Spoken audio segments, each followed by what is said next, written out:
What's going on YouTube? Ben here, Player.net, and today I've got something I'm a bit excited about. We have the MSI X99S MPOWER Motherboard. And one of the reasons I'm so excited about this is because we are the first media in the UK to get our hands on this. This is a brand new sample here, courtesy to the people over at MSI. Big thanks to them. And yeah, I mean, even just the box is just, it makes me want to just rip it all apart and just get to it and start having to play with it.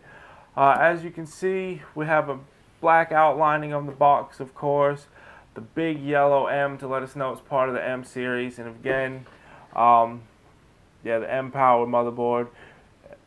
Nice little sticker at the bottom to tell us it's part of the overclock series, so this is going to be real fun to play with.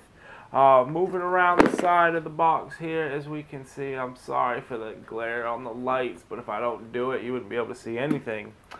And the yellow-ish theme kind of comes over on the top side here. I know you can't really read that, so I'm not even going to ask you to, but it's just a little bit to let you know it supports the new Intel Core i7 Extreme Edition processors, Ultra's DDR4 Quad Crossfire SLI, and the M2 Gen 3 slots.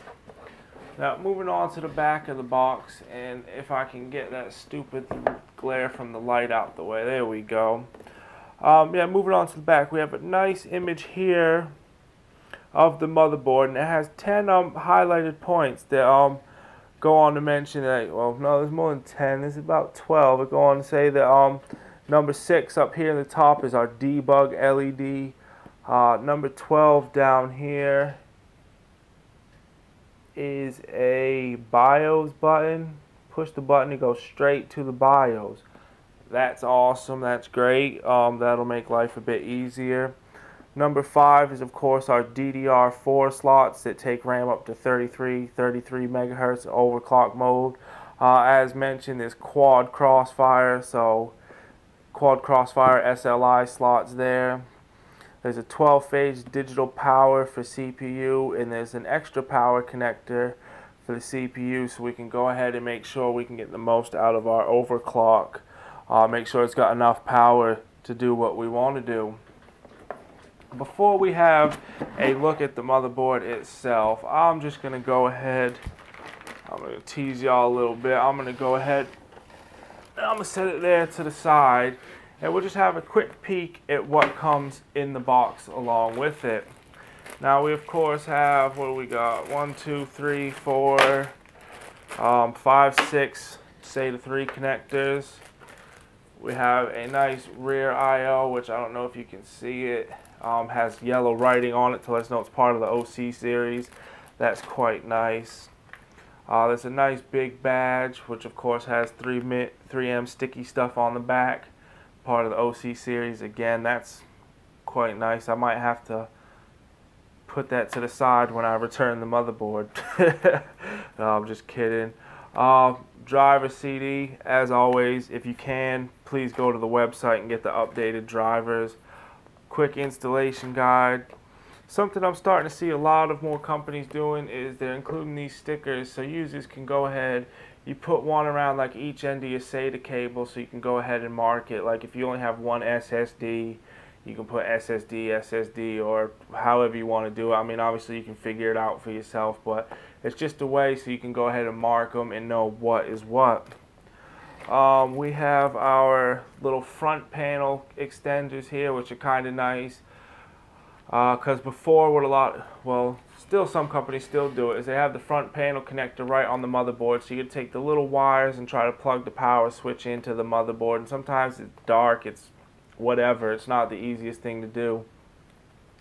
MSI have included these, so now you can plug all those cables right into here wherever you want, so you got a bit more, you can move it around a bit and get it in there, and then you can just plug the whole box, the whole extender right on to the front panel port.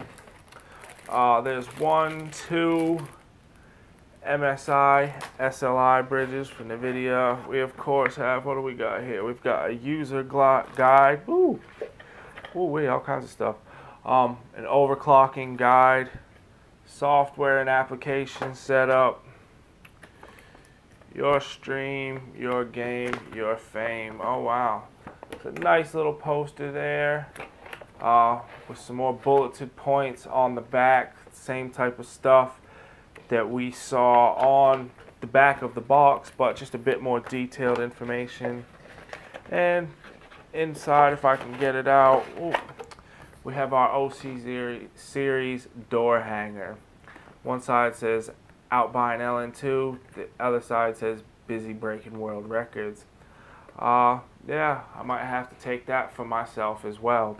Unfortunately, I will not be able to overclock this motherboard with LN2, as that is just a bit out of my range, but I will make sure to overclock it. Quite nice. I've got the Thermaltake Water 3.0, which for those who don't know is a 360 millimeter raid, all-in-one liquid cooling radiator type deal. So I should be able to get a decent overclock out of it, because the temperatures I was seeing on my 5820K so far are absolutely ridiculous. They're so low, so I should have plenty of headroom to overclock. What I'm going to do, I'm going to go ahead and throw all this stuff back in the box here and give y'all a closer look at the motherboard. So hold on just one second. Alright, so here we have the MSI X99S MPOWER in all of its beautiful glory. First thing, I'd like to thank MSI for choosing yellow. Always been one of my favorite colors, and it's definitely a lot better than red, which most companies use. Even though I know MSI have a lot of red boards, it's nice to see something different here. And even blue's quite popular, which is that's normally what I build with, but yellow, I'm liking it. I love it. So great job and thank you. Just pop this up a little bit here. There we go. Let's get, hopefully we get a little bit better look at it now. Alright, so starting off with the top, I know it's hard for you to see, but behind this heatsink here is of course the 8-pin and 4-pin CPU power connectors. Like I said, it's the extra 4-pin to make sure we're getting extra power and get better overclocks out of it. So of course this is the nice MOSFET heatsink here, and the chipset heatsink here, which is, they've got the nice yellow in it, which I am a real big fan of, as I already said. I love it.